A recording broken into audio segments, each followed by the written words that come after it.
Hi, how you doing? Good morning, people. My name's Will.I.Addict, and I'm going to do a share for you, hopefully a bit about my story. Um, which, you know what, there's a lot in there that's, I'm an emotionally messed up person. Um, I suffer with a disease which is cunning and baffling and, can trick me to thinking in ways where I'm depressed. I get a lot of feelings of depressed and mixed emotions, even through like after that. Um, the amount of time that I've been living in recovery, and it's all very nuts. But at the same time, I want to tell you about some of my story where it highlights the insanity of my thinking through at times where I glamorized my use and the way I lived through my life, because at times like I feel pretty much messed up. I can look back on it now. It can be very depressing sometimes. It can certainly affect my shares, what I do for people, but it's not all bad. Um, I guess I'm content. I'm a bit all over. Sometimes I'm down, and the in betweens, all arounds, and the highs. So yeah, I'm pretty much good. Someone as normal. I've got a croaky throat, man. As normal as I am. Being diagnosed as an addict, whatever else I'm looking into at the moment. So, yeah, bear with me, my throat is like scratchy and I like to vape as well. That's one thing I found in recovery which almost became like an obsession as well. And yeah, so I probably vape a little bit too much, especially when I'm sitting here in my room. Um, and I've been lazy with that, to be honest. I haven't changed me filter on the cottons and stuff for me. I do my own builds on them, and I don't want to go into that because it's not really, something that I want to share about at the moment. Do you know what? Do you ever get the feeling where it's like you hate the way your brain feels because you're trying to think when you want to talk and it keeps stopping you? It's funny stuff. It's funny how the head works, especially when it comes to you trying to think and control your speech. It's all very much nuts. I can't do much else but you know go with it and sit there and laugh about it. Um, Either way, through what I've been through, yeah, I'm very lucky. I can talk. So yeah, um, at times in my life where I glamorised my thinking and how I lived, what I lived around the usage of my drink and drugs. Um, it's very much nuts, Although I had traumas and stuff and bad experiences, we all go through them things. I feel very much lucky to be here and be alive with you now. It's I feel like I've lived. I had a great life. I'm having a great life. It's hard at times, but that's one of them. It's like there's a man in there in front of me, and if I don't climb up that mountain, and I don't know, I'm still climbing it. I don't know if I'm gonna get there, and I'm gonna see like another form of light, like I'm gonna have some sort of spiritual awakening again, or what, I can only be grateful for my journey along the way. and try and enjoy the ride, you know. Um, Hopefully not from like looking at things the way I used to in my stupid life, how I lived in the past. Yeah. Oh mate.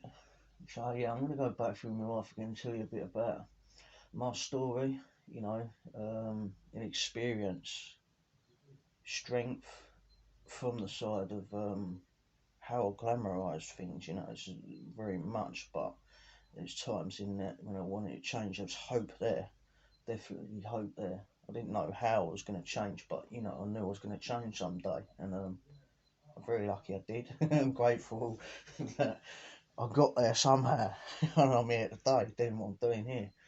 Um, and yeah, I have hope. It's you know I do have hope because life's a blessing, man. I get to sit here and do this stuff. Use find people that are gonna listen to this and you know maybe get something out of this. And if I'm able to change something for one person, even one person, it's like I'm good with that. You know, one day at a time. That's it. So starting off, I was a baby, and I was one of them getting put on the knee, dummies being dipped in drinks, put in my mouth. Loved the taste of it, you know. I mean, there's a lot of people they didn't like the taste of alcohol. So I've heard in various stories from people in recovery. Me, fuck that shit, man. I fucking loved alcohol. You know, you give me even gin. That don't I loved it. You know, for me, I mix it with the right stuff. Boom, I loved it. uh, yeah, so I grew up. I was one of them babies with dummies being dipped in drinks, and you know, I lived around people that was like a party life was all normal. My family was having parties, and especially the fancy dress parties. Me and my brother dressing the cat up as well. Like I used to have a teddy, and he had one of them like Fred Flintstone bloody outfits with the tiger thing, and do you know what I mean? Over one shoulder, we put it on the cat. Even dressed the cat up.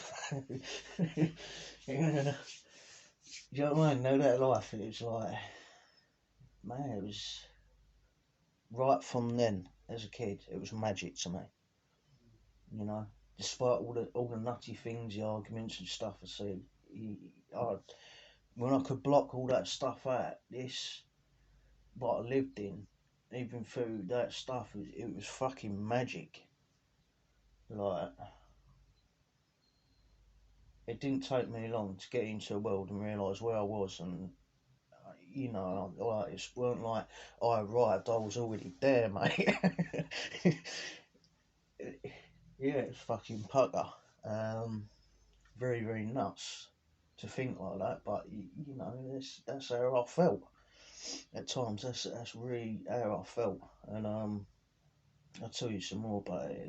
It's how it's changed my life, and for me to give me deluded thinking in the worst of times, finding a positive in the negative. You know, when you sit there and you're thinking enough's enough, it's like I've got to snap back and ups and downs, very much ups and downs, rants and uh, one extreme to another. No matter how long it took me. Sometimes I snapped out things quick. Sometimes it was like it took me a while, but it was something always there that I could rely on in myself. You know, I could use on and glamorise, and so it was that. And yeah, sneaking the drinks and that it made me feel really cool at parties when I was younger. I'd buzz a lot from it, and we'd do stupid things like just cracking stupid jokes that you do, you know. Um, oh mate, using on life as well. Some of the most stupidest things I used to do, like running around the streets, I thought it was funny to terrorise people, spit at them, throw bricks through windows, getting chased, laughing at people. Do you know what I mean? Trying to run while you're laughing. Bloody hell, that's another thing. I don't know. I used to find that funny as well because actually it was scary and terrifying. That I might get caught. I thought it was funny. You know, I'm trying to run down the road and I can't run because I'm laughing so much. My stomach hurts. Throwing big stones. I lived right next to a school. You know, they used to have school fete there sometimes, and they'd have groups of people sitting on the grass, and we used to throw big stones into the middle of them, and then duck down and run back in the back door and close the door up, right, hoping that no one seen us. And I don't know why I thought it was funny. It's funny, but yeah, it was just. It was oh mate, it's some of the things I have to pray for because that you know how I used to think was just it was bonkers, man. I'm a bonkers person. I'm glad I'm not like that today, and oh by God's grace, I'll never end up in a way that's like that again. Well, I'm not childish anymore, but you know, at times yeah, I can certainly act childish. Um, so I guess in like I've gone from young age things I remember like that. Going down the club as well. We used to go to some workman's club a bit further out from where I lived. In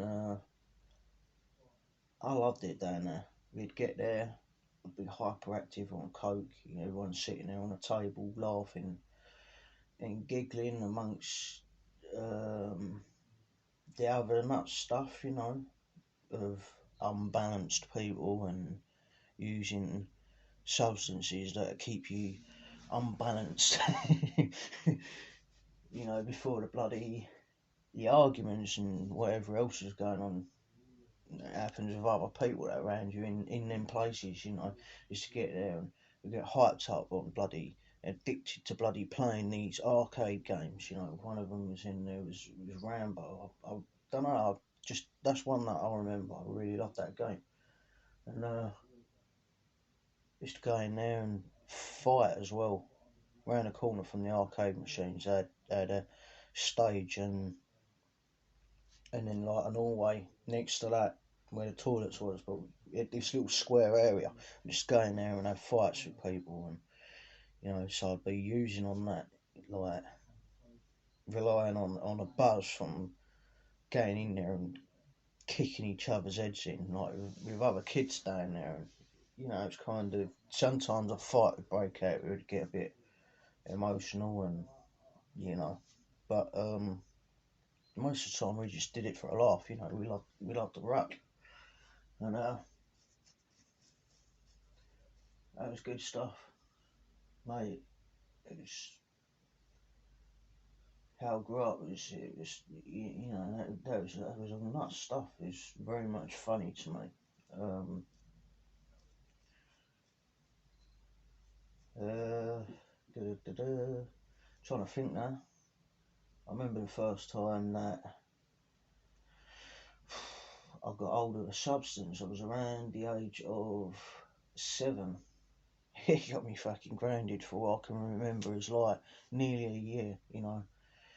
And but I got onto that. It got hold of me very quickly, hanging around with my brother and his mates and that. And I'm nicking it from the shop, like not just for me, for them.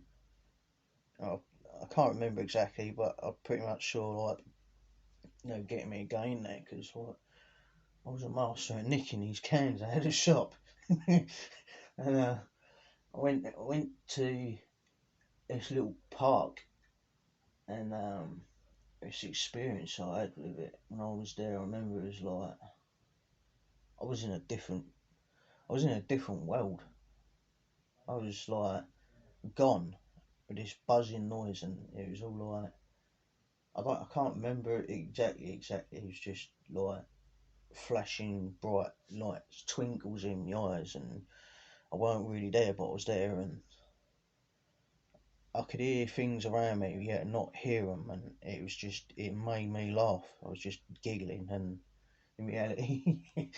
My mate saying he got a can glued to your face. He was trying to take it off me. Apparently, I was fighting with him, and he's like pulled it away, and I've fallen on the floor with it still in my hand, but not in my mouth, and I'm like just laughing my head off, and it was like I thought this stuff was brilliant, you know, and at the time because of how it was, I loved it, and it was fucking brilliant, you know. uh, I weren't really aware at the time that I was nuts.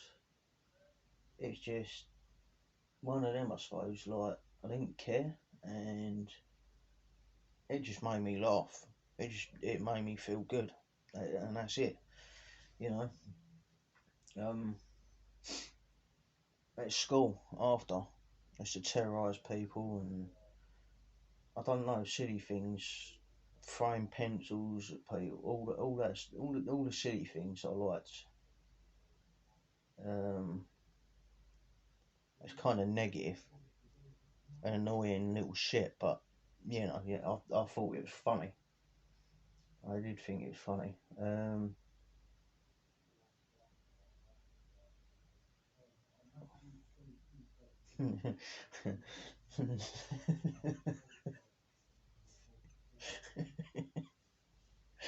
oh, oh, mate, I don't know. And it was that time that I had to move schools because I weren't really doing anything to do with school properly, so I got put into a boarding school, and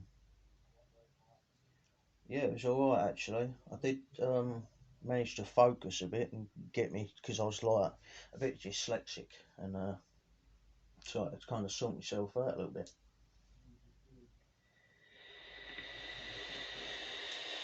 which I did. Uh, I caught up little things, you know, reading and writing and just little bits and that. I don't know about much in maths and that. I mean, it's pretty basic what I do in maths, but you know.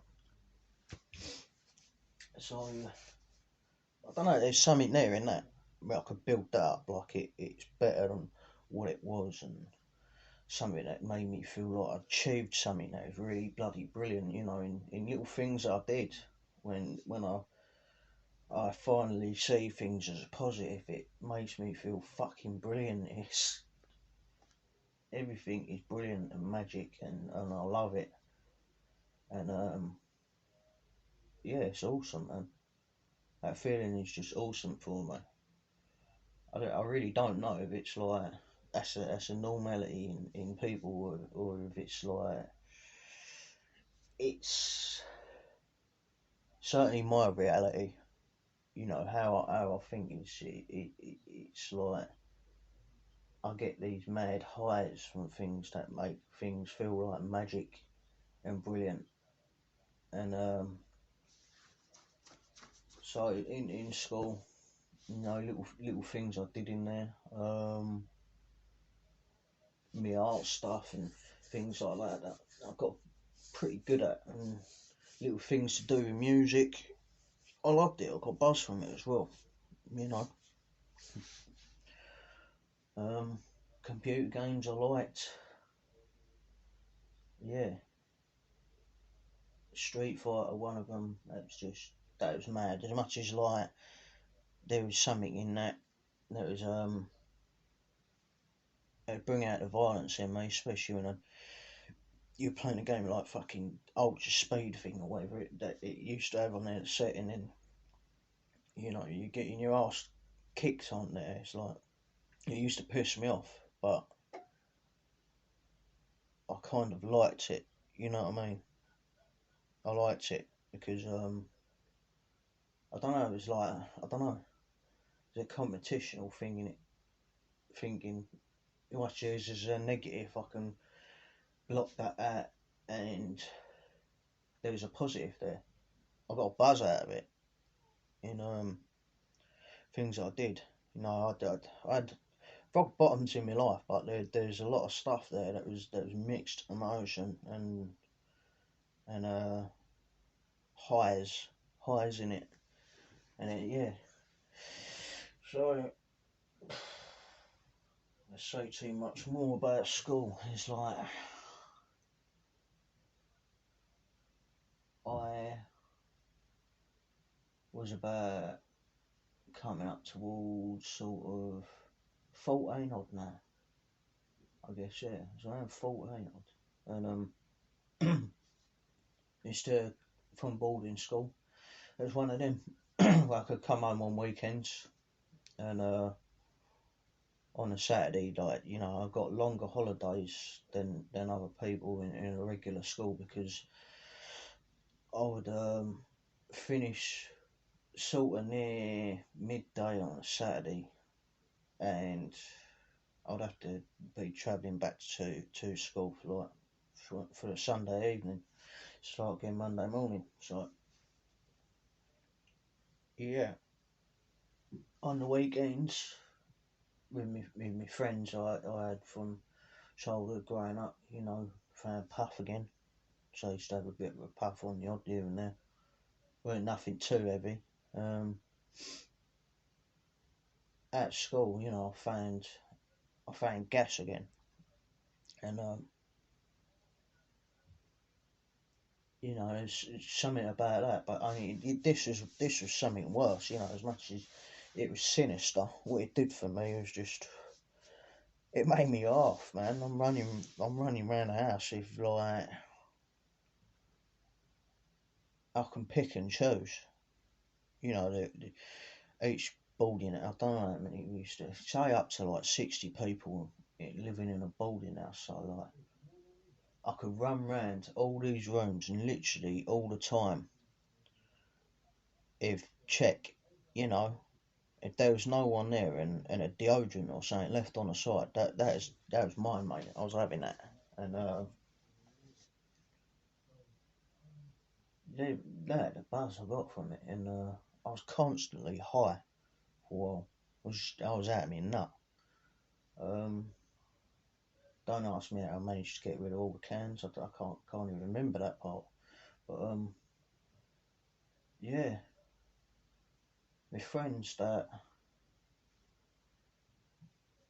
I took hostage with that, the ones that figured out I was doing it, you know, and yeah, I took hostage with it. It was all very much nuts, you know. It was like party time again, you know, and it's getting proper smashed up, you know,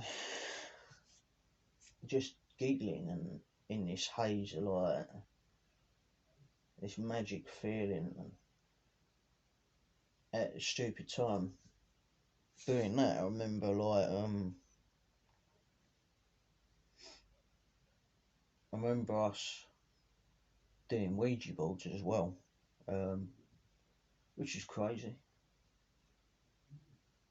I certainly don't know for you guys, but you know, for me, doing the Ouija board, there's something in it um, that I get from it. You know, they're addictive, and it was addictive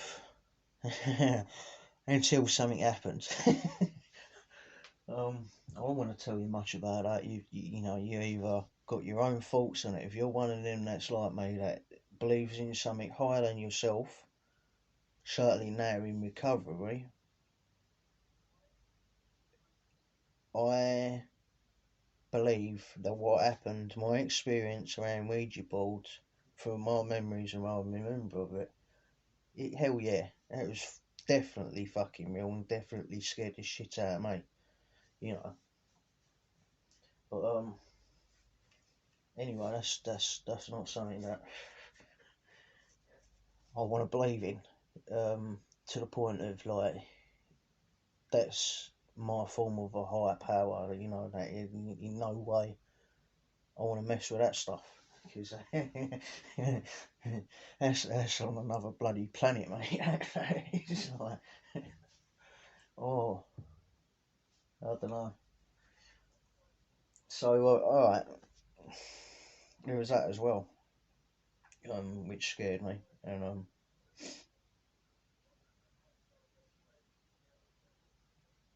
I was using on that, and I was using harder, and that used to make me laugh. You know, it used to make me laugh because I could block things out, and it made me giggle. You know, it was still at that, very much at that time where I could use things to block things out, and I loved my nutty little life. That was brilliant. Um, Ended up getting caught doing that stuff. My mate grasped me up. You know, worried rightfully to do so, grasping me up because he was worried it was stupid. But yeah, it was bloody. Someone sitting there doing that range, you know, it must fucking terrify the life out your friends or family, you know. But there's me sitting there going, sucking me, you know, freezing my lungs up, just laughing my head off. I didn't give a shit. I thought it was funny. um, oh mate, how deluded is that? You know, I still think it's funny now because when I talk about this stuff, you know, I get this mad memory of times like that, and I thought they were good times because to me they was good times, even though they are stupid, and I know in actual reality they're bad times. You know, they are still good times to me because I had this thing that creeps up on my brain, and it's like it's euphoric recalls, and it just mate, I have to realise that what I've done, the experience that I've had, how they was good. You know, I'm glad they were good because if they'd been bad, then you know I might not have been here, or who knows where I'd be. You know, I can't I can't afford to regret my past or shut the door on my past. What's done is done, and anyway, it gives me a bit of a story to sit here and tell to you, you fine people that are going to hear this, and if you take anything from it or identify anything from it, and you're like me, you know, I'm happy if you found in the way that this stuff that we go through, no matter what, I'm not going to sit here and punish myself for things that I can still find funny.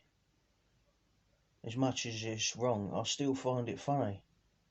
I can only explain it in the way is what's done is done. And yeah, I'm happy I lived. And I'm happy that I've got so much experience in that it's given me a chance to change.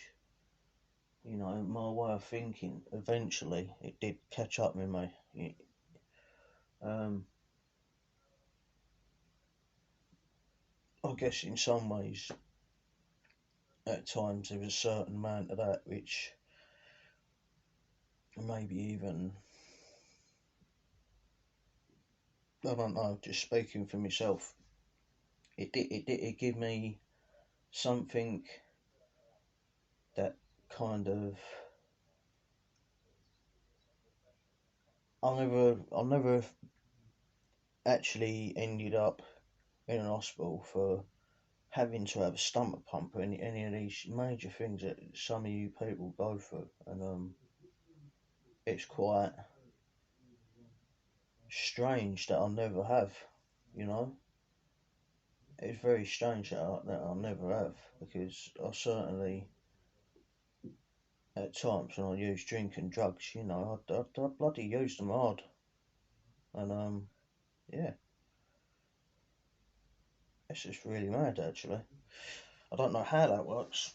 Um, kind of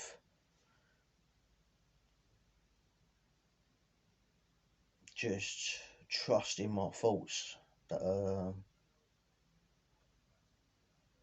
something there for me. The Lord Almighty has helped keep me safe because I don't know how. I should have been safe in some of them situations, you know. And I do not recommend it to anyone, you know, that's can struggle sometimes with what we live with, you know. I've had a relapse before in recovery. Wasn't fun, you know. One thing I definitely don't suggest to you is to go out there and grab hold of gas and, you know, the stupid things that I can sit here and glamorise, go out there and do this stuff. How in the hell does one do that amount of gas and not freeze your lungs? You know, I don't understand that. I really don't understand that.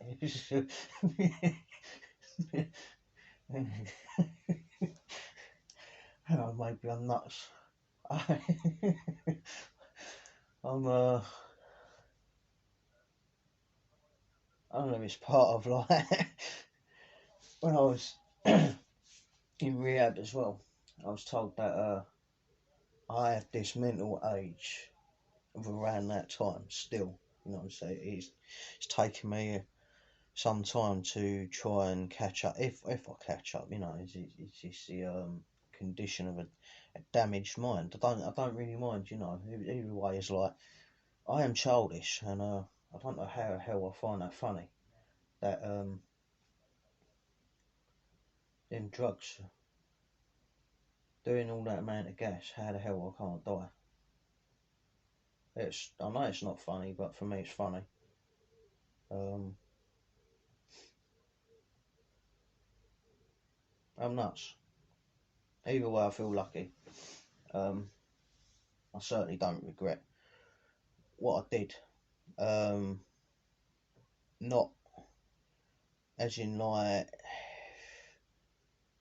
if I'm thinking of it how I am, you know, what's done is done. I mean, I do have them times, you know, I sit there and I think, oh, what waste of time passed, blah blah, you know, the old self pity shit we can put ourselves through.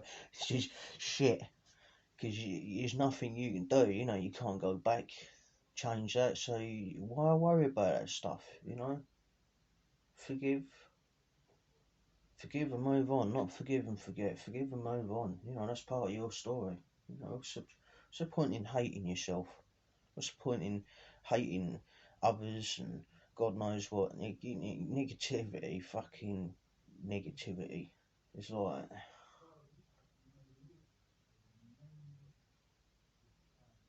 I'm depressed enough as it is. I'm depressed enough as it is. You know, if I can sit there and laugh at it, I'd rather sit there and laugh at it just for the, I know what it is because it is ridiculous. So yeah, this is how I used to look at things back then at that age. You know, um, I got into trouble because I got caught doing gas again, and I don't know how without freezing my lungs, but I remember becoming dependent on the stuff. I think this is the first time that I really encountered a mental obsession with a drug, you know, with a substance. It's like it had a hold on me, and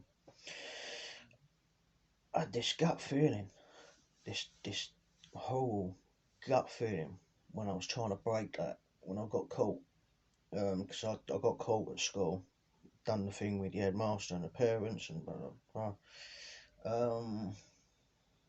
There was things going on which were negative as well, and I was playing then. I was playing. I had trauma around it, but at the same time I was playing, and oh, I was a pain in the ass to people around me, and inside I was fucking laughing at it. You know, I was a right little shit. Anyway, I got suspended. Ended up going home, and I'm up in my room. After I got called downstairs, should I say, caught by my dad downstairs in the toilet, um, doing gas, and I was sent up to my bedroom, and I was trying to do a Lynx can up there. Um, about 5 minutes later, I get caught again, and Dad was like, "Why are you doing it?" And it was just, I don't know. Well, that's what I said to him. I said, I don't know. I didn't know why I couldn't stop it. I could tell him all of the nutty things, what I'm telling you now, how it made me feel. It it fucking made me laugh. It made me feel brilliant, and I loved it. I really loved it. Um, but that's the first time I experienced a major mental obsession, and with substance, and that horrible craving thing in my belly, and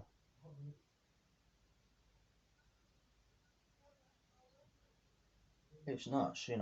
But going through that, it wasn't enough. It wasn't enough for me to stop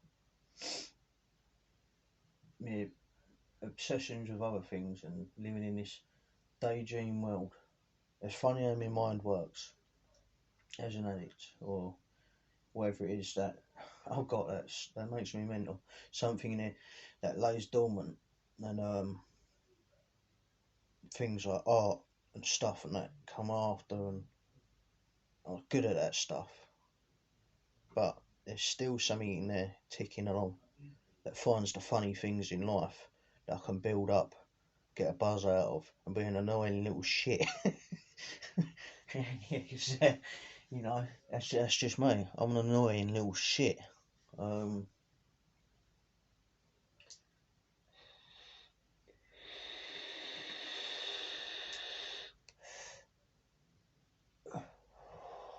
oh,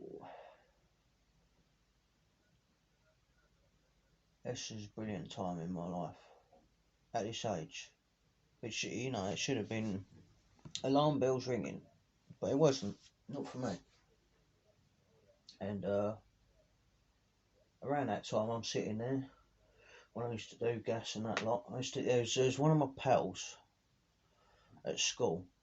He lived pretty close by, so he was kind of like used to come in the days. He used to sleep some nights there and whatever, and he decided he wanted to do a bit of bowling, and because he got bored on his own at home, and but he would just go back to his sometimes on a Wednesday evening and had a church. We'd go and do bell ringing and that. We'd go back to his and get high on gas after. I remember seeing Train Spotting on the TV, seeing what old Renton and Sick Boy and Spud and that was going through and all that lot, and this film Train Spotting, and I'm sitting there laughing my head off, basically. Um, like, that's not going to happen to me. Um, I really didn't give a shit. I didn't give a shit. I didn't think I was gonna end up in a place like that. Certainly didn't realise that the amount I was doing there at that time and the amount I was doing it weren't much different. It doesn't matter what I use. That's what I hear anyway, and when I think of it really, it's truly is like doesn't matter what you use and how much you use, just what it does for you. You know that makes you a junkie, and that's what I am. I'm a junkie. So I don't know. Even that, the negatives in that in the film Trainspotting, the film made me laugh. These people made me laugh. There's it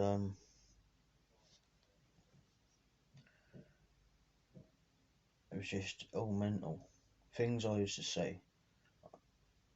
Uh, one morning there at my mates, it's like I'm going to describe to you one of the things I see. It was like lines flickering along the wall, like a zigzag line moving, and there was like a pink clad, like if you can imagine just an outline drawing, like a neon pink cloud, and then the green one and it's on purple one in the middle, like with a smiley face, like something out of Super Mario eyeballs and a mouth. And these lights, and I'll be sitting there laughing, and the thing's laughing with me. The cloud is laughing with me. That's the nuts type of shit I used to see when I was out in nut on things. Like, do you know what I mean? I don't know what it is, but it's like it made me laugh. Probably because I'm stupid. But yeah, it's like this magical different world suddenly, and I love it. It's bonkers, you know. It's bonkers, and I am bonkers. I don't do this stuff now because I know it's no good for me, but I still think it's funny. It's one of the reasons why I don't do this stuff anymore because, you know, as much as I find it funny, I know actual fact it's going to kill me. If I carry on the way I was going, I will be dead. Um, very lucky I'm not dead. However, yeah, I had a bad experience one time when I was on holiday. Just started going on holiday a lot around that age, and I'm sitting in the bathroom getting high, and they had these tiles, and they turned into pink three-leaf clovers with these laughing faces in them, and I'm out me nut hearing this noise, this whoa whoa whoa whoa, and like all that, you know, little sparkly, flashing little dots, and these leaves are laughing. At the same time, I'm laughing. Every movement, the mouth is laughing at the same time as me.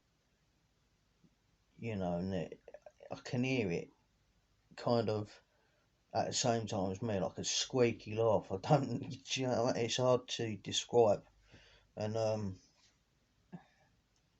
they went like a purple colour as I did more, and then they went to a dark green, and they started bubbling, and this laugh went like kind of like a deeper, evil laugh, and I'm sitting there fucking, you know, I'm in trouble.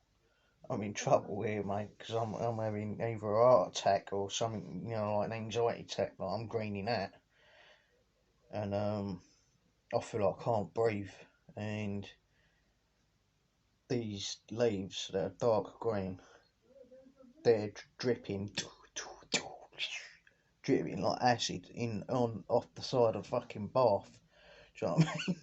And yeah, it really scared the shit out of me. And then all of a sudden, I snap out of that, and I can hear my mum banging on the door, going, "Billy, how long you been there? You been in there an hour already?" And I'm like, just sitting there. Yeah, in a minute.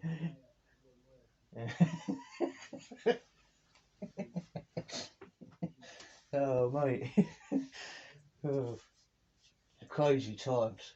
Yeah, I don't, you know, I don't even know how I think that's funny, but I think it's funny. It's fucking stupid. But yeah, it's funny, man. So, yeah, while I was over there, it wasn't that long, because my dad worked in oil rigs. We got long lease with these people that we stayed with, and oh mate, drink come along, you know.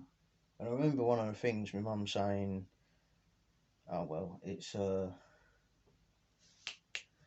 better than that him guzzling coke all the time." So you know, I'm drinking fucking bottles of lamb breath, drinking bottles of lamb breath from like afternoon and that all night, and oh, convinced convinced me bloody parents with one of my mates coming on holiday with me, childhood mates convinced my parents on my birthday to let me drink whiskey and lemonade all night. And drink was one of them. You know, it weren't. It did wonderful things for me. Drink, as in, it's a middle thing for me. You know, it's definitely one of my primary drugs of choice. But and that's, you know, that's one I will reach for. That, like, mixing that with gas, as I found later, was, you know, it was even more full on.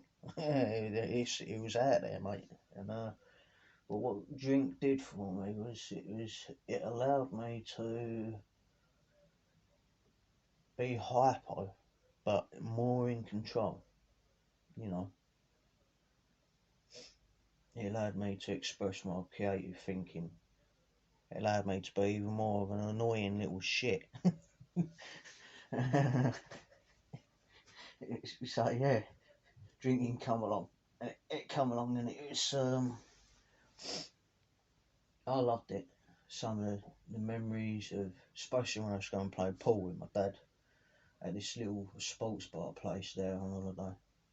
We used to go in there and jump on the pool table, and the wicked glasses that looked like the ice cube, you know, little square things, and pints of Stella, guzzling them like they're water, mate. And I loved that. I loved all that.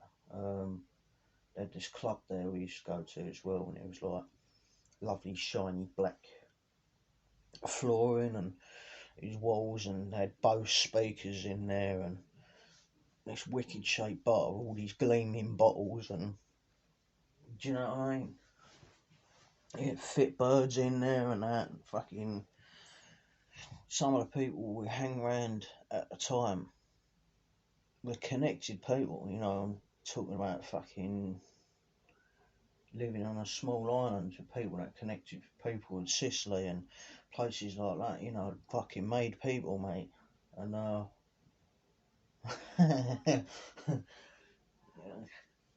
when exposed to things like that, not really, but I loved it. We were like a lot of people over there on that island, small place, knew us. We'd drive round bloody uh, down one side of the island, and there's like people there that, you know, they knew us, which is strange, you know, how they knew us, because they knew people that were like, it's a very small place. It's kind of like you get into recovery, and I know it's definitely not sometimes for anything malicious, you know. It's just somewhat human nature, something that we do have to be careful with it in recovery. Is like something happens with someone, or, you know, it goes round. It's like it's a small place kind of thing. Um, and I loved it. You know, it was brilliant, and it enabled me more, and I wanted more of it. And you know, my life was, it was deluded. It's very deluded, but you know, I loved my life. And rather vape again. Sorry,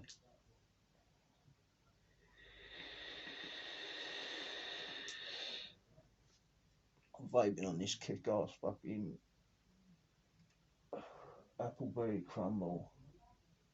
Uh, it's awesome. Yeah, yeah. So going back to that, over in Malta, living that life. I was walking down a nightclub on my own when I was, you know, like 14, near 15, 15 years. I don't know. I was young. I was going in there, and these people trusted me to go behind a bar and serve myself. And do you know what I mean? I used to serve some people sometimes in there, especially later on a tourist season time.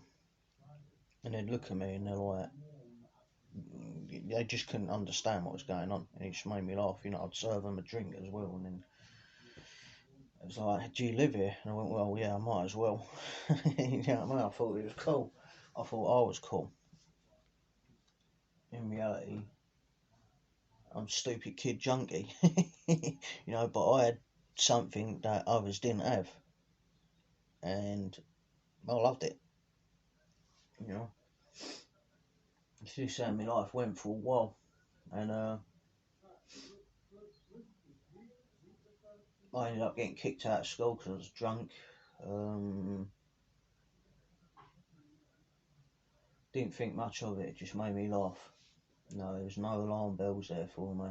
Being honest with you, I felt a bit sorry for my parents that I'd let down. I mean, they had things, you know, obviously they're concerns with me, but if I'm being honest, I fucking laughed at it and I didn't care. I had no consideration for the future because I was happy in my little bubble, my magical little world of my buzzes and my feelings and being able to, at the time, control my feelings. Even when I felt stuff that I couldn't stop, which was negative, I had a way to find the balance. You know, it was all kind of extreme for me. It was all extreme for me. There was only moments of clarity in my drug use.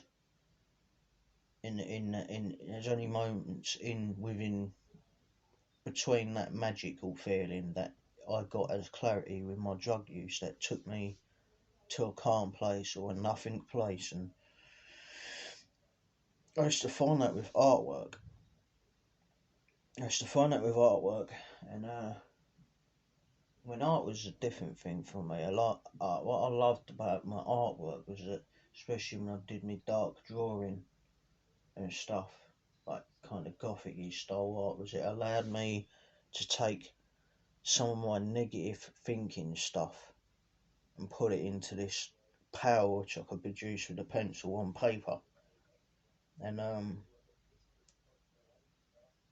people at school, like my friends and that, used to look at my work and just say it's really brilliant, you know. Like that's, your artwork's brilliant. And I remember one person saying to me, "I'd love to know what's going through your head while you're doing that."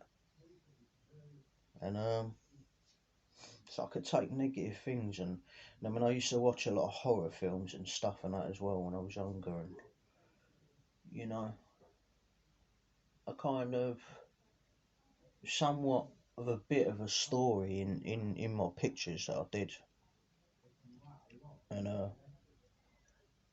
yeah, it made me feel good as much as like there was an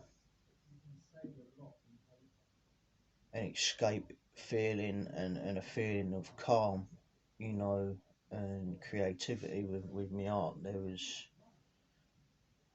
I don't know, I don't know, but I loved it, you know. I really liked my artwork. Um, I'm not much of an artist now.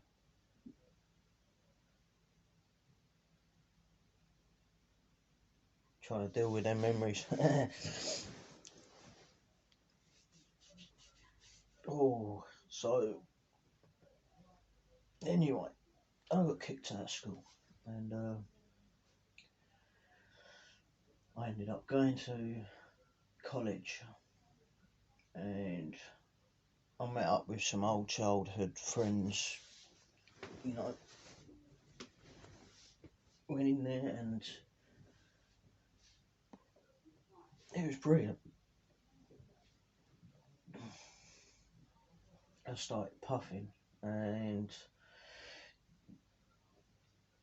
I turned into the ultra puffer.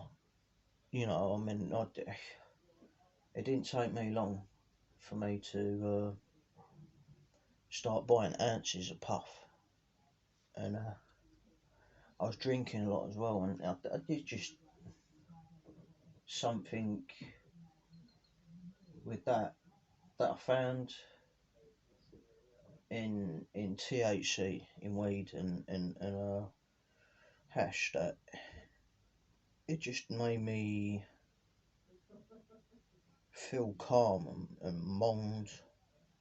Like, do you know what I mean? I can't explain it how it made me feel, but I liked it. Um, at first, it was brilliant. You know, I could use that and other stuff and get really really mashed up, and it just made me laugh. I could be more of an annoying little shit, crack stupid jokes, and I used to bring people together and have these mad parties and all that stuff. And there was times where my friends used to say to me, "Are you alright?" And I'm like sitting there deep in a thought or whatever. I was alright. I was alright, even when I had a negative going on in my head. There was a positive there. I had a rather positive, and it was like I was alright. But my mates, you know, they used to say, "Yeah, you're a well safe geezer." You know what I mean? I used to bring people together and have a right laugh with them. And some of these people, they're wicked, man. They're wicked people. The times I had with them, it was brilliant, brilliant time in my life. If you imagine like party and college, and how how we did it wasn't like what you'll see on spring break. It was slightly different. You got to think I'm living in a small town, Langdon, like Basildon area in Essex, UK. But you know what we did was fucking mad, man. We used to just have a right laugh. Um,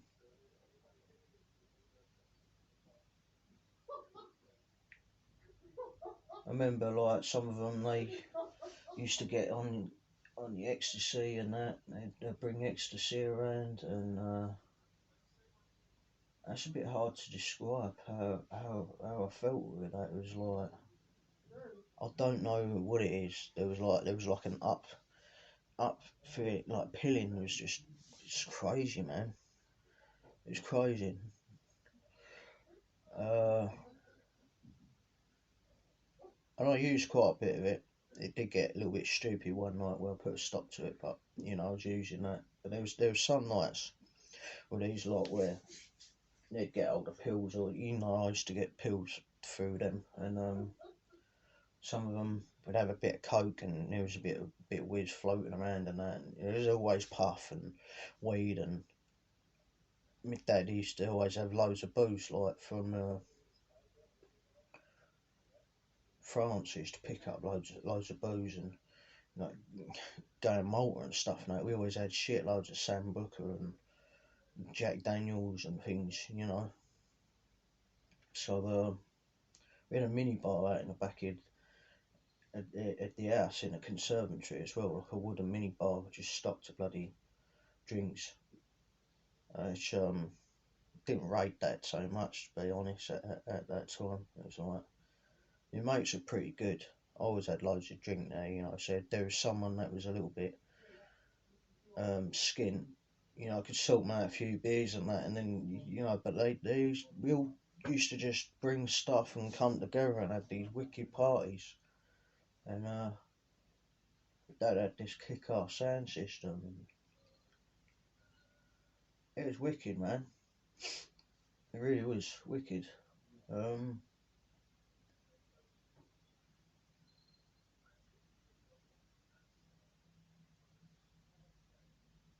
I used to chat online from a teenager as well. I used to like these things like Chat Planet and stuff like that. So I would seek out new and different things, progressing with chat programs. It's kind of like what you see now. and a digital platform of meetings with Zoom.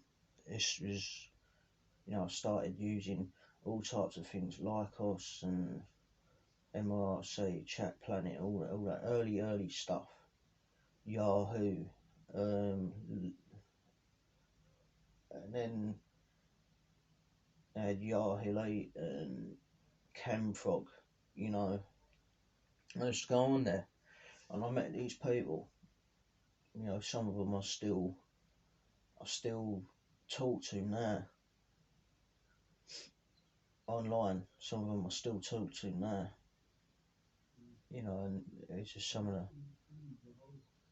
the best people I met in my life. I really I really love technology for doing what it's done for me to be able to be part of the world more. Um, I used to sit there and just do these mad things online, smoking with people. I did, we was a stoners crew. There was like, they were American and all that, and there was like all about 420 and all this stuff and that. So I learned a bit about 420 and that type of things. And yeah, man, some of the information around that stuff is like what I learned. And there is medical value in that stuff, I see that, but there's like some of the stuff that I learned is just completely bonkers, and it just glamorized it and made it more accepting for me. And you know, but I'm an addict, and I wasn't just a stoner. I was sitting there drinking, sometimes being a dick, which I had some of them put me in my place, and I still thought it was funny. I pissed a lot of them off. Did piss a lot of them off, and uh,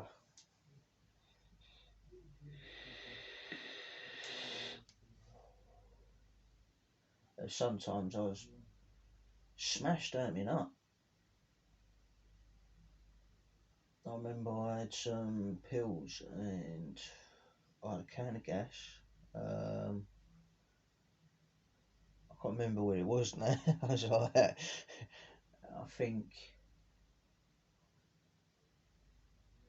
I was sitting there and so like I'm going to do a share on the microphone online. I've opened the microphone up to do a bong rip because I used to like smoking bongs then as well. We always used to do rips to each other online, and I think I'm not 100% sure.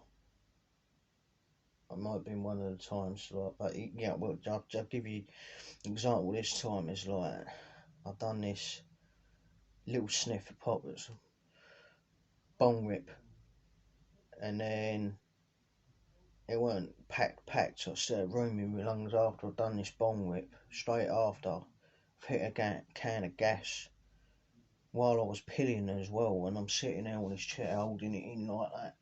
And I just all of a sudden I've gone to the side, just falling off the bloody chair, and I was just black out. What I mean? And I thought it was proper funny, mate. And I'm all laughing, and someone saying, "You're right," but man,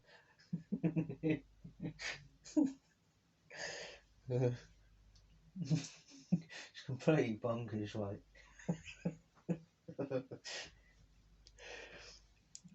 Just holding my breath in, I just dropped on the floor. So, fucking hell. Um,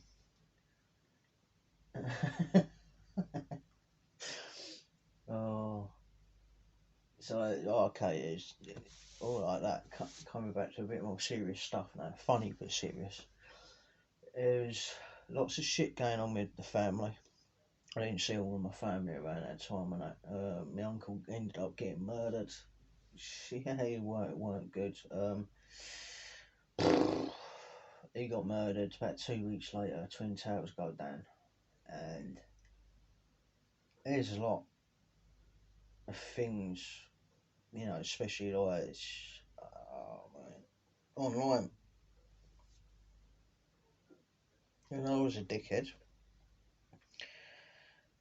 I was a dickhead, and we all had something going on at that time. Exactly. That's how it felt to me. We all had something going on, and I had a very, very bad low. At this time, I was completely dependent on weed, alcohol. I was kind of battling with. Um,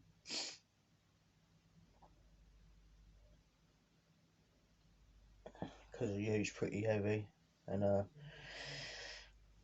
mental session I had with that was like, yeah, it was building, but there was something in that, even at them lowest times, that I had a comfort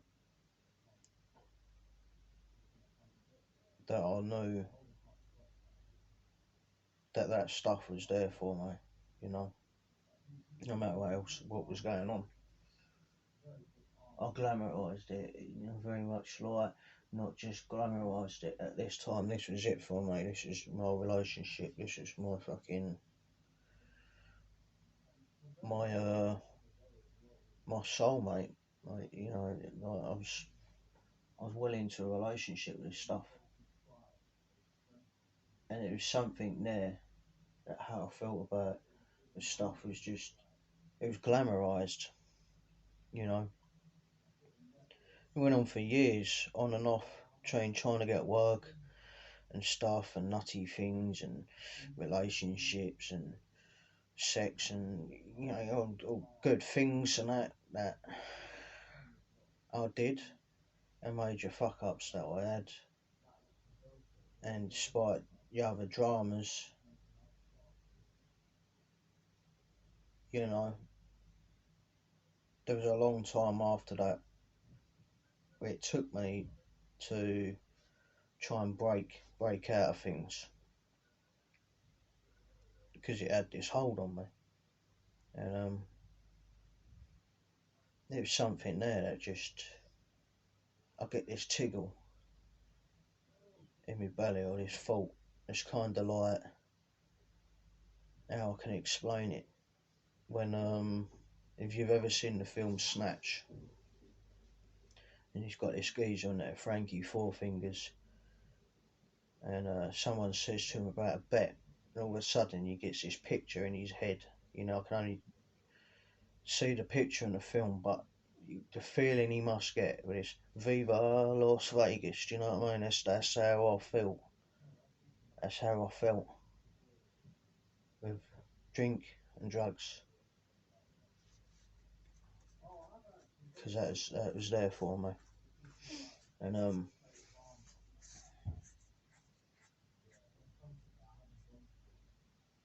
I had times where you know I try and beat it, and the puff and that. It took me a long, long time in between trying to do work and silly little things and you know fucking things that I was being told, or which is normal to do in life for normal people to focus on.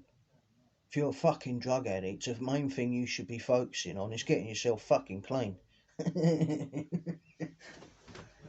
not fixing on, oh, work will fix it and all that shit, you know what I mean? So, but I tried to do things the hard way, fucked up. A lot of times I fucked up. And it took me ages to get puffing out of my system. And so I used to get this mad thoughts rushing through my head, memories, um, and I'd get a high out of it, as much as there was a major overload of mixed emotions and memories, good and bad, and then comes the creative, stupid thoughts, and I love music as well.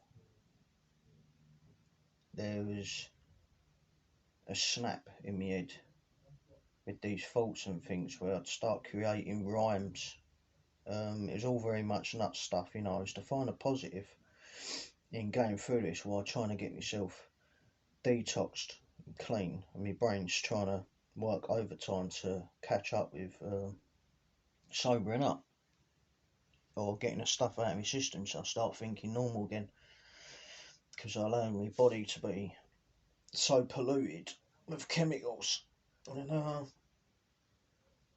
man, it used to find its own way of glamorising the most craziest of situations to be in, you know, like through detox. And fucking hell, man, that's another one. How can someone get addicted to detoxing? How can you love detoxing off of drugs and drink? I can't explain that, but I can tell you I fucking love it. It gives me a sense of achievement, you know, and I loved what it did for me with all that nutty creative thinking and I'm bonkers. So yeah, it went on for some years, in and out of work. Um, I've always managed to find a way of glamorising stuff, you know.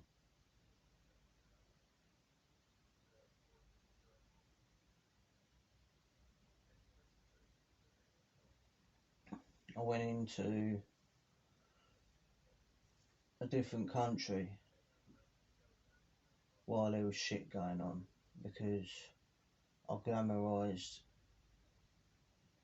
where I was, what I was doing, and found a way I had to get out of that through what I had, through glamorising my thinking, and ended up having a stupid relationship there. But what I had, I was living, I was living near Amsterdam, you know. Well, over there, I had a lid on it quite a bit. All right, we had days where we went to these festivals and got proper fucked up, but you know, I was functioning, I was working, and even just the thought of that enough for me. It was to have all these coffee shops around me with all these different types, you know, strains of weed and hash, and you know, if I wanted magic mushrooms, I didn't do them much. You know, I did them once or twice while I was there, but they was there if I wanted them, and I loved it. You know, I loved the country. Um, it's pretty bonkers. You know, certainly for the mind of someone that's normal thinking, they'd look at me and they'd probably, why in the bloody hell would you want to go over there?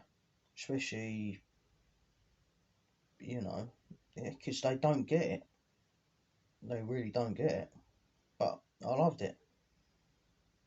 Um, there was an option there, I guess, as well. If I'm trying to say it truthfully, in glamorising it, there's an option there.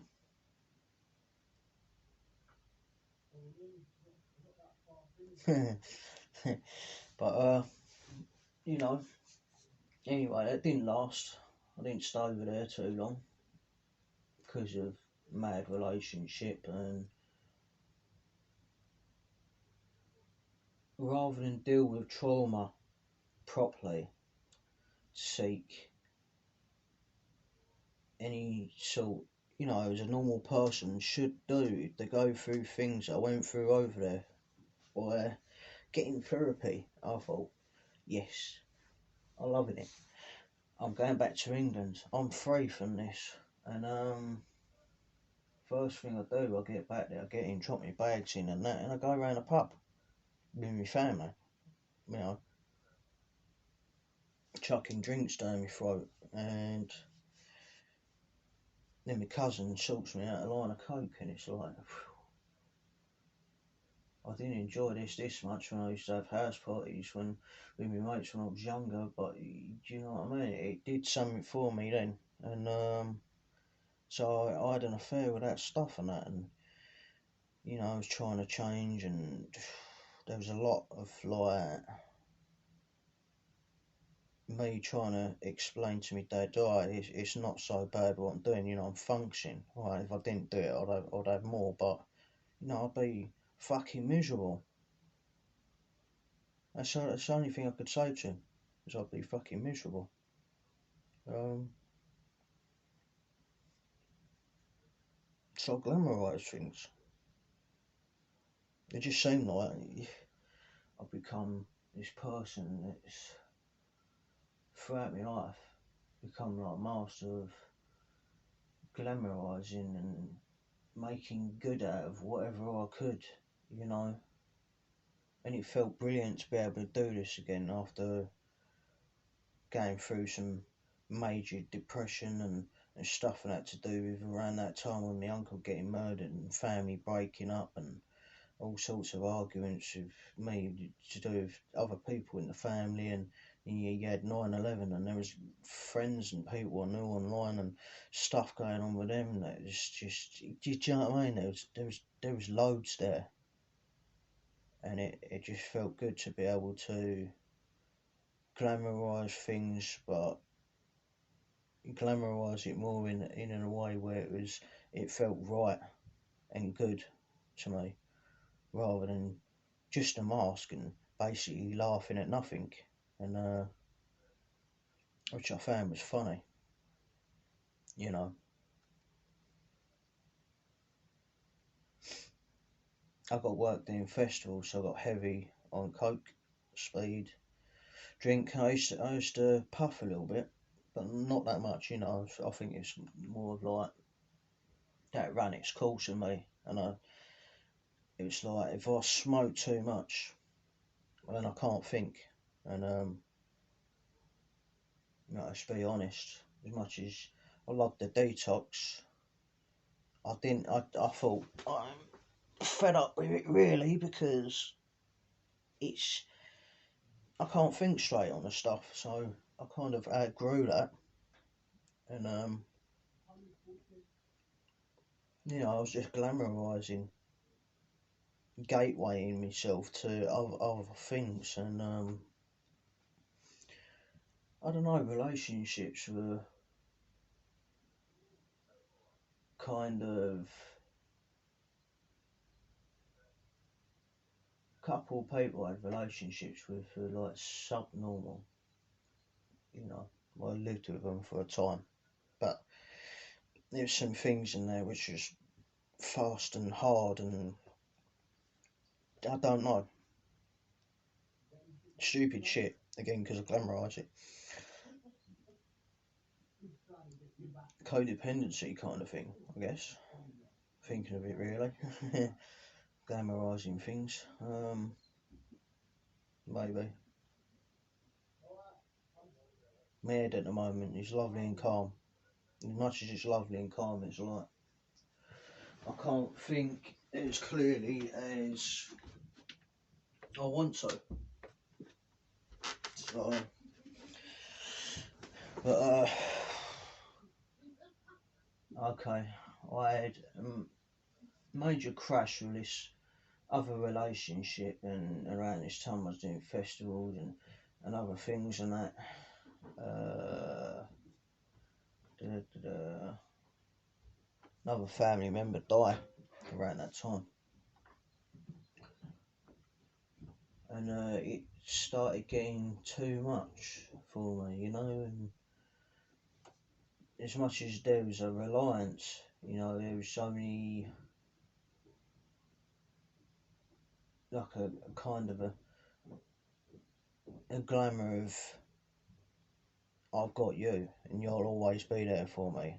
There was a major crash. There was things dropping, and I don't know.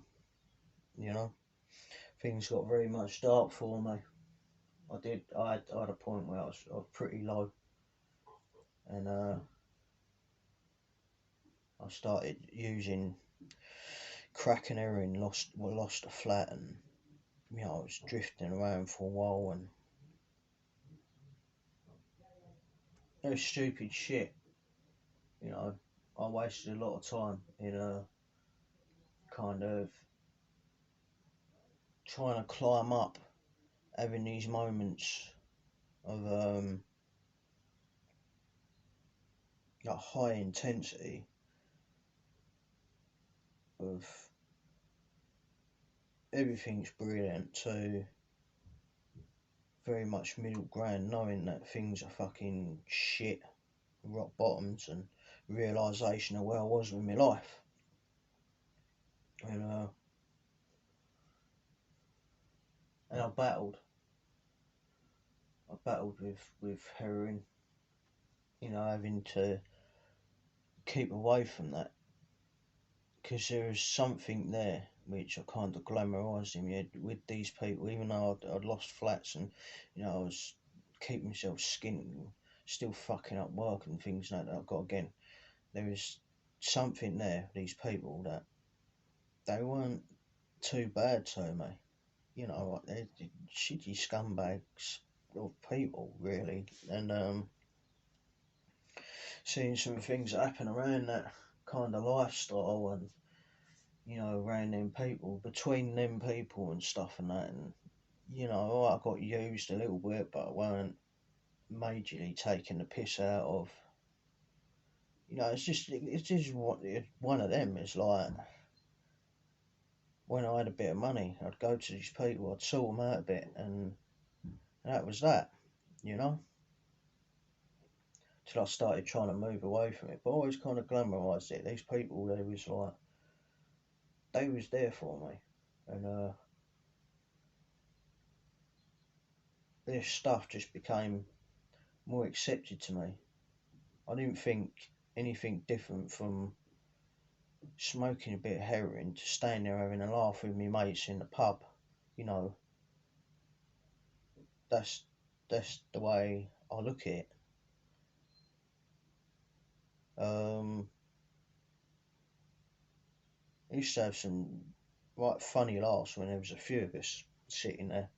Sometimes using that stuff. Some of the jokes we used to crack in there. It's like you might as well be in a club with a few of your mates having a fucking giggle.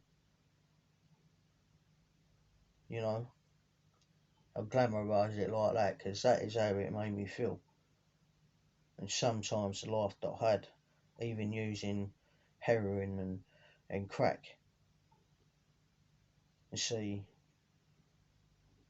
it don't matter what drugs you do or what, you know, totally the amount is like eventually if you're not managing other stuff in your life, it will take you to the same place on your knees, no matter what drug it is. You know,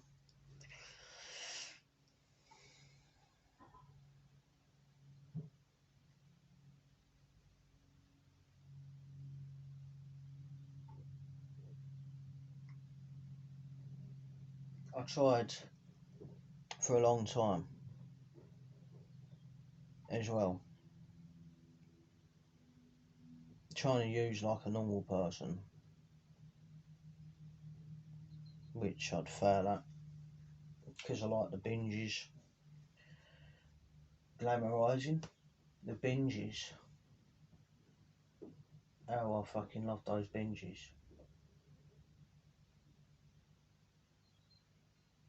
because they're funny as fuck and they make me feel good, simply. But I spent a long time trying to use normally and battling with that. And at times winning because I thought it was good and I was proud of myself and I could glamorise it like it's all brilliant, you know. Not looking at a reality is I haven't got much money really, you know, and how I was living and stuff, you know. I'm not in a bad place, but there's sometimes I think I could be doing better. I should be doing better, which is it's just a reality. Um,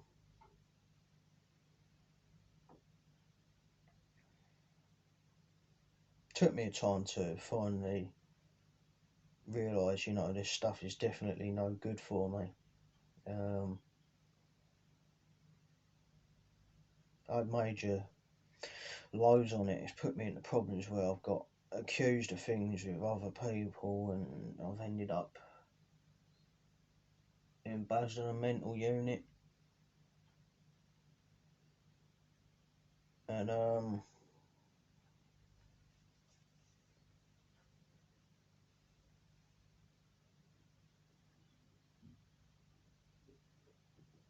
I had a thought in my head in there. That's when I realised that these people like me in there, you know, taking it too seriously. This thought in my head, in the mind of how I am, as in I'm sick. I can find a way to use this glamorizing as an advantage at the same time in a situation of my mental condition is like it can delude me and blind me. I don't always get it right. I accept that fact that I'm human. You know, I'm human. So living the way I'm living is taking me to some stupid places and some dark places in my time. It's given me the strength to realise how nuts I am, to want to change my mind, and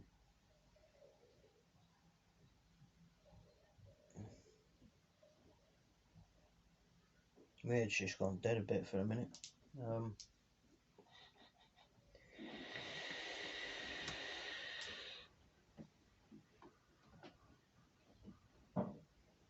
there's one thing I learnt from it. There's a feeling sometimes that I get, which is a natural feeling for me, glamorising things. As much as like where these people we're addicts, we have this mental. I'm pretty sure that in some way, normal people, because we're all human beings, they kind of glamorise something, and like how that has helped me in some part of my journey for me to want to change, physically and mentally, to get into recovery, and it's brought me to a place where I thank God in my life. You know, um, from being in a situation where I was down to a moment of clarity, like glamorizing things are going to be okay. It's given me the will to believe in something more than me, and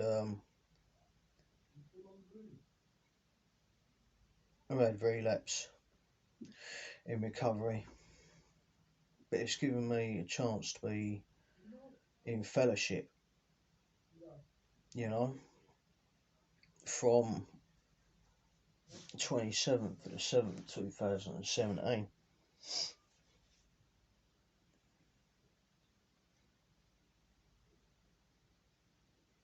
And I can look at things, you know, I can come to meetings and stuff and know they're not a social club.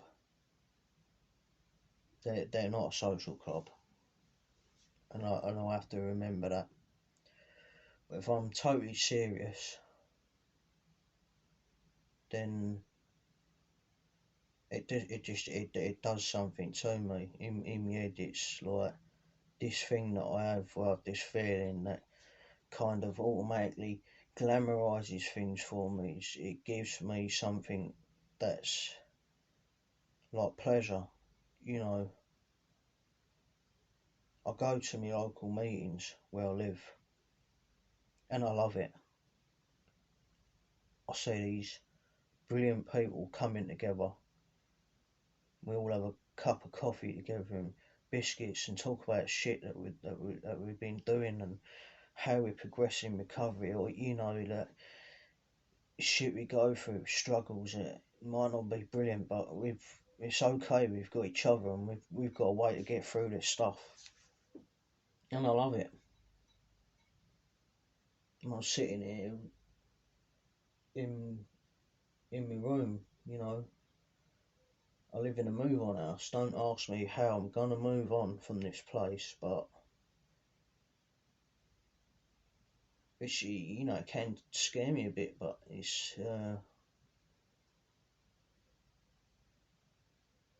I'm happy here sometimes. Sometimes I have these moments where I think it's fucking brilliant.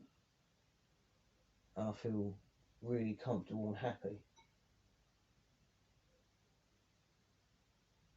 because some of the places where this stuff can take me when I'm using in the dangers of glamorizing and hitting the lows, rock bottoms, and I wouldn't have any of this. And glamorizing gives me another realization of gratitude. Gratitude for what I've got now.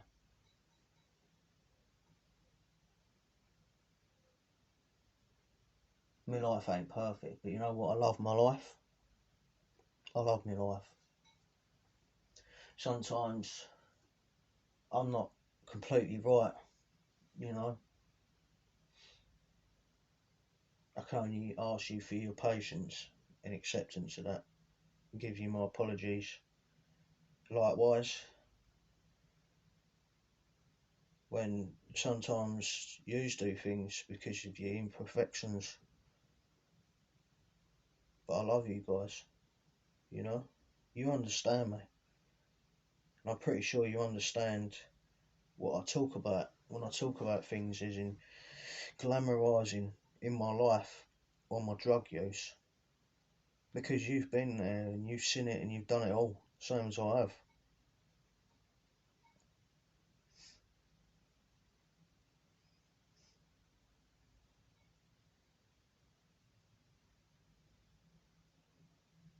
You don't have to relapse in recovery like what I did. And that wasn't fun for me.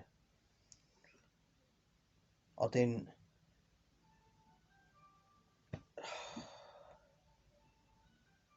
I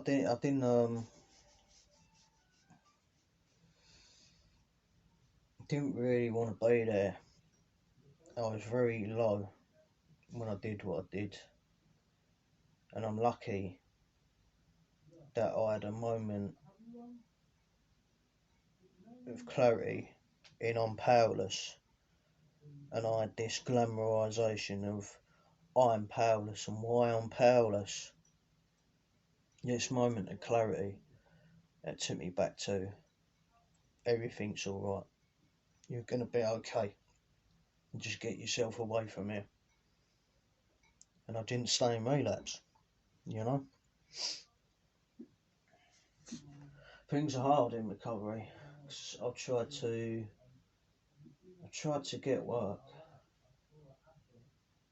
and I've had times I've tried to work my steps and stuff that I need to do and get sponsors and things, and do it as best as I can, or as normal as I can for someone that's as normal as me, and it has been hard.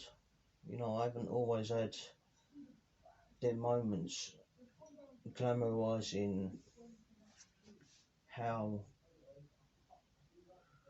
I'm living.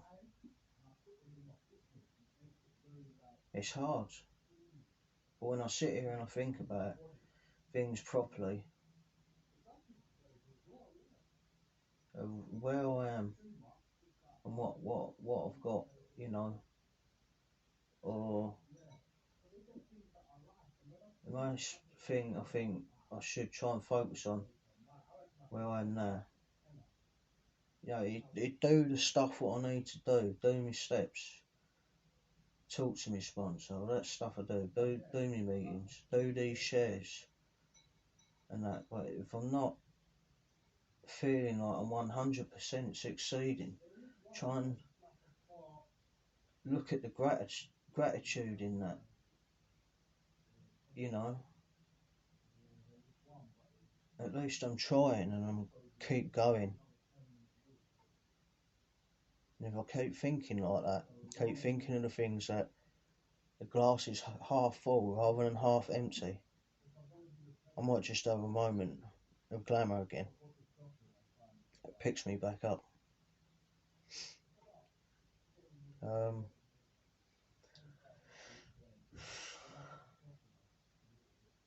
so yeah,